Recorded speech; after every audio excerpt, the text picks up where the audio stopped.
Celtic fans, your manager has gone. Ange Postecoglou is joining Spurs as their next manager. He'll be the new man in the dugout at the Tottenham Stadium. He has told Celtic he wants the job, and he's told Spurs that he'd like to join them too. Spurs going for a big rebuild next season, up to 8 stars set to leave the club, and they're looking for Ange Postecoglou to come in and help refresh their side. But for Celtic, it leaves a big question, doesn't it, of players who are there. What's the risk of losing some of them? We'll get into that, the likes of Kyogo and Hatate, but also we'll talk about who could take over and the talks of the next manager. Certainly some names floating about, and we'll talk about that too. Ange Postecoglou, though, of course, has been in talks for the last couple of weeks over the position, or his team have, for him, been working for the last couple of weeks over the position at Spurs. This isn't a thing that happened overnight. As we've been reporting for the last few weeks now, Postecoglou was the front runner and the job was his if he wanted it. Spurs went for Nagelsmann. It didn't happen. They went for Slot at Feyenoord, and that fell apart, and they've landed on Ange Postecoglou now, who will leave Celtic after winning the treble this season. There are some annoyed fans about that at Celtic, but I think it's fair to say if he's done so well, he was always going to go to the Premier League. That's the unfortunate situation. I'm saying that as a fan of Scottish football, obviously, of Rangers and Celtic, is that if the Premier League clubs come calling, as we've seen with Gerrard, we've seen with Rodgers now, and we've seen with Postecoglou, that unfortunately they usually go to those jobs. But what he did do, Postecoglou, is give Celtic to the end of the year. I think it's fair to say he did his job and his duty as required. So now he moves into new territory in the English Premier League. And I'll talk about some of the things that English pundits have been saying. I will come back because I have to and defend the game here. But let's talk about who could replace Ange Postecoglou before we talk about who could leave Celtic in the summer. So one name that's been floated about is John Kennedy, who's obviously the number 2 at Celtic, but we do understand that he could also leave to go to Tottenham with Ange Postecoglou, which would be a big shock, right? Gavin Strachan also touted to leave the club as well. And I think Celtic fans might be a wee bit surprised to hear that, because obviously that would mean a full backroom clean out and then new staff coming in. But usually managers come in with their own staff anyway. Kennedy's obviously been a stalwart there for a long time now, as has Strachan, but perhaps that's a good thing, a refresh for the Celtic fans and for their board. And a new manager also has the possibility to bring in who he wants, which can also make a change in negotiations too. So I expect Kennedy to be going with Postecoglou at this point and not to be the front runner for the main job itself. Steve Clarke's obviously the Scotland manager. There's been a lot of talk about a potential for him to join Celtic. I understand at this point in time is that he's focused on the Scotland job and happy in that role. He's obviously done a very good job as Scotland manager, taking them to the Euros, the first major competition in many, many years, and then getting positive results as well. A Scotland side that actually looks like it could do something really, really good. We don't expect Clarke to leave that job. And also, does he fit what Celtic are looking for? Because you've got a squad of players there who play a certain way, who fit the Ange Postecoglou style and system. And Steve Clarke certainly doesn't play that way at all. Far more pragmatic as a manager. So certainly not one that we would expect to happen soon. If they miss out on other targets, perhaps Clarke then becomes a possibility, but certainly not a front runner for the position. There's also been a lot of talk about Scott Brown, the Celtic legend, as obviously would be a return to the club for him would be no question at all. You don't expect that he would ever question about coming in and helping as manager. He's obviously been at Fleetwood. He's done a decent job there. His side played decent football too, but perhaps a stepping stone too early for Scott Brown this. He's certainly done a good job at Fleetwood under the circumstances. If you don't know, their owner's actually been arrested for fraud. So it's a very, very, very difficult situation for Scott Brown at Fleetwood. His future still yet to be clarified this summer of what he's doing next season, but perhaps a stepping stone too soon for Scott Brown. Could you see him come in an assistant manager role perhaps if Kennedy leaves, if someone like that? Could Brown come in and help under a new manager and assistant manager with the view of stepping into their shoes in future? Certainly a possibility. I know he's in a management position and he might want to stay in a management position right now, but that's something that certainly we believe would interest Scott Brown. We don't think there would be any issue at all with Scott Brown returning to Celtic in any capacity of management or assistant management. So that's certainly one to watch out for, but perhaps a stepping stone too soon for Scott Brown to become Celtic's main man in the dugout next season. Now, we do start to get into the territory of people who could actually take the role. So let's start, of course, with Graham Potter, the former Chelsea manager who had a terrible time at Chelsea under the maddest of circumstances with new owners, and obviously was the most expensive manager in history in terms of what Chelsea paid for him from Brighton. But when he was at Brighton, he was a manager who played very, very good football, expansive football, fast-paced, great attacking flair, and was obviously lauded by many people for the way he had his team playing. Celtic would be an attractive proposition to Potter, because one of the things he loved about Chelsea was the fact he got to try out his muscle in Europe, and that is something that Celtic can offer him as well. Celtic obviously has shown to be a good stepping stone for managers into the Premier League. As I said at the start of the video, Rangers and Celtic, the Old Firm, offer the opportunity to, I guess, either get back your reputation or build one that allows you to move into English football again. However, Potter is linked to big jobs in England, Leicester City, Leeds United, so perhaps he will stay down south at this point in time. And would Celtic struggle to beat them to his signature because it's down south? That's something to consider here as well. Potter has got other opportunities on the table down in England at the moment as well. And then potentially West Ham, because David Moyes' future is still unclear. West Ham refusing to comment on any situation at the moment in terms of his future. They obviously have a European final to contest first and foremost before they declare anything in the summer. David Moyes, speculative, and we're hearing that there's a good possibility that he steps down in the summer. A Celtic man, a man that we know would love the opportunity to manage Glasgow's green and white side. But, of course, is he the man for Celtic? Again, vastly experienced manager. Of course, he's managed in Spain, managed Manchester United, Everton, now West Ham. But again, that style of play, the players that are there, you feel like there would need to be quite a few signings made to fit the way David Moyes would want to play as well. Of course, Moyes coming to the tail end of his career, one of the legends of the game, being in management now for a very, very long time, or perhaps the possibility to come back to Glasgow to come and manage Celtic would be something that would really, really interest. And we do think Moyes is in the running, but certainly not high up the list. I think one to really look out for here is a guy called Francesco Farioli, who I've spoken about previously. He was spoken to by Watford, and that deal never happened in the end due to multiple reasons. He was spoken to by Rangers when they were in the process of appointing Michael Beale. He's the youngest manager in history to be a manager of a club in a top European league as well. He's only in his 30s. He plays a really, really nice brand of football as well, very attacking through the lines, quite high intensity as well, matches a lot of Postecoglou. Yes, there's some differences there. And also, he's out of a job at the moment. He's available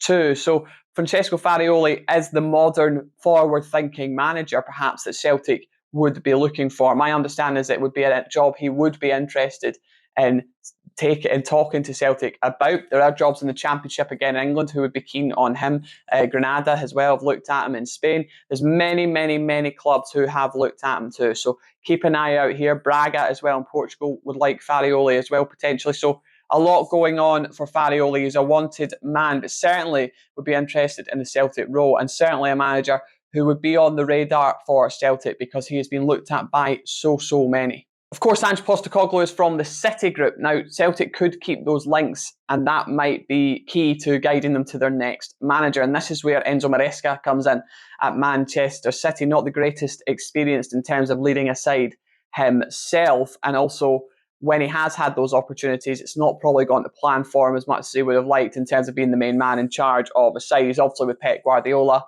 winning everything at Manchester City, and would Celtic be able to convince him to step out into the role at Celtic Park? We've seen what happened with Mikel Arteta. He took the Arsenal job, and perhaps there's some other circumstances in terms of Arteta being a former Arsenal player, playing in the Premier League, etc., that allowed him that opportunity. But you could see why Maresca might fancy himself for an English Premier League job rather than the Scottish Premier League. We do think Maresca is on the radar. We do think he ticks a lot of the boxes due to the City links again, and he is really one to watch here. So Maresca could happen. However, it's more if Celtic can convince him that it's time for him to step out and come to Scotland rather than wait for an opportunity in England. The thing is, obviously, with Ange Postecoglou, he came in, and as he said himself, it was a joke. The things that were said about him, people thought Celtic had made a dire appointment, that it was going to be curtains, that it was going to be horrendous. But obviously what he's done is incredible, and maybe that's why we shouldn't judge what the manager's going to do when they do come in, because we don't know, even if we don't know a lot about them. But one we do know a lot about is Brendan Rodgers, and it's our understanding he would be interested in a return to Celtic. It's something that certainly would be on the radar. We think there'll be a lot of conditions here to make this happen. However, it's something that certainly could happen in the coming weeks. Thing about Brendan Rodgers is he's still an elite manager who Premier League sides would be looking at. Look at the domino effect perhaps of David Moyes leaving West Ham. Is that a job Brendan Rodgers takes on? Certainly think that it could be as well. There could also be other changes in the summer. We'll wait and see on that front. Leeds United, obviously left Leicester City. Leeds United have looked at Brendan Rodgers as well. So there's many clubs that would be keen for him. But the interesting thing about Brendan Rodgers is that he stepped out of the race for Tottenham, and that suggests that he knew maybe there was something else coming his way. Have Celtic already made that move? Well, if they have, we'll keep you up to date on Football Insider. But I'm interested more in Celtic fans because he left, and when he left, Celtic fans weren't very happy with the way that he departed the club. So would you welcome him back with open arms? His football would be fantastic. He's an elite manager, and certainly he would give Michael Beale and Rangers a very, very good challenge next season and make it very difficult for them. The Old Firms would be fantastic with those two systems lining up against each other. But would you welcome him back? That's what I want to know in the comments below. Please let me know. I'm really, really interested in your point of view on this. Now, of course, there's a lot of talk about if Ange goes, then so does this player, that player, this player. So let's talk about Reo Hatate first. First of all, Reo Hatate is wanted by clubs in Italy, in Spain, and in England. He's a player that's come into Scotland and has been absolutely sensational for Celtic. Technically brilliant. He's lit up games at times, and obviously you've seen what he done to Rangers during the winter period of the season as well. Had an injury which maybe slowed him down towards the second half of the season and stopped him being in that kind of player of the year mould, which was eventually taken by his teammate Kyogo, who I'm going to talk about in just a moment. But Hatate was already wanted whether Ange Postecoglou was there or not, and Postecoglou has already said before that the chances of them losing key players this summer were high. And that's because we expect bids for Reo Hatate and Kyogo and others. So let's talk about Kyogo. 34 goals. Incredible striker for Celtic. His movement is absolutely brilliant off the ball. He gives defenders a headache trying to work out where he is, and he can finish, right? We do know that Crystal Palace have had a long-term kind of admiration of him since he went to Celtic over the past year. They've watched him on multiple occasions. They've got obviously past business with Celtic too in terms of Edouard, and it's a position they really want to strengthen. Could he go to Spurs? Well, that's something that a lot of times we get 2 + 2 and make 5, right? But Spurs are about to lose Harry Kane potentially. Real Madrid very, very keen on Harry Kane. I think you're looking at a kind of Lautaro Martinez or someone like that potentially to come in there, or maybe a Holland or someone with a bit more kind of gravitas about their name maybe coming up front, which is not a dig at Kyogo. He's exceptional. But Kyogo loves Ange Postecoglou. We know this. The relationship is very, very strong. And Ange Postecoglou could easily sell him to Daniel Levy because he knows what he does. Postecoglou signed him because he kept scoring against the sides that Postecoglou was in charge of. And he's come to Scotland and proven his worth there too. Perhaps should have proven himself a bit more in Europe. That's for Celtic fans to decide that and others to decide that. But certainly a player that could very, very, very, very likely end up in the Premier League anyway. So whether that's with Spurs or not, we shall wait and see, because we think multiple strikers will come into that club. So we'll wait and see if Ange Postecoglou moves on that. One thing to absolutely clear up though, there is no release clause in Kyogo's contract. That has been coming out today that there's a release clause. That is not true. When it comes to Hatate, we understood there were some clauses, but we're not sure if it's a direct clause in terms of cash amount. But with Kyogo, there is no clause in his contract, which means Celtic hold the cards for his release. A player that's nearly 30 though, but he is on a long-term deal, and he is Player of the Year, their star striker, and they'll get a good fee for him if he does leave. Look, teams in Italy, teams in the Bundesliga, and teams in the English Premier League all like the Japanese striker. But a massive few weeks ahead for Celtic Football Club. Celtic fans, how are you feeling? I've seen a lot of hatred towards Ange Postecoglou, not just from Celtic fans who are angry and disappointed. I can understand it's football, right? But from the English pundits, and this is the thing I want to clear up, about pressure. Will he be able to handle the pressure of the English Premier League? He's at the Old Firm. There are very, very, very, very few clubs in England who actually match the pressure of the Old Firm. At the end of the day, in the Old Firm, you could win 2-1 and it's not good enough. You draw a game and it's a disaster. Rangers and Celtic are expected to win every single game they go into. And when they don't, it's curtains for the manager. The whole squad needs to be sold. You've seen it. You know it. If you're watching this and you're in Glasgow, Scotland, you know the drill when it comes to Rangers and Celtic. And there is an argument. I appreciate the standard of the league's not the same. I appreciate that the players are going to be much more challenging that he's coming up against. Teams are going to be much more challenging that he's coming up against. That's not the point I'm making. But there is an argument to say perhaps that there's less pressure at Spurs on him to win every game and to win a trophy. Spurs obviously haven't won a trophy in a long, long time, and that is something that supporters crave, absolutely. But are they expected to win the Premier League next year? No. Are they expected to win one of the cups next year? Well, they'd like to think so, but at the end of the day, you've got Manchester City, you've got Newcastle United, you've got Liverpool, Manchester United, Arsenal, Chelsea now spending and hoping to come back this season with Pochettino. I mean, maybe the pressure's less at Spurs than it was at Celtic, and also no European football either, so we can work week to week. It's just a point from a guy that watches Scottish football every week and hears people kind of tarnish its name. I think that you are being wrong on that count. He's left a huge institution, massive football club who eclipse the size of most of the football clubs in England, and he's going to Tottenham, a modern football club who are obviously a big club as well, but it's a very different set of circumstances. Ange Postecoglou will be Spurs' next manager, and how he gets on in England, we'll wait and see. But I think for the fact I'm saying this, and many others are too, it's clear that it's a good appointment for Spurs and could work out very, very well.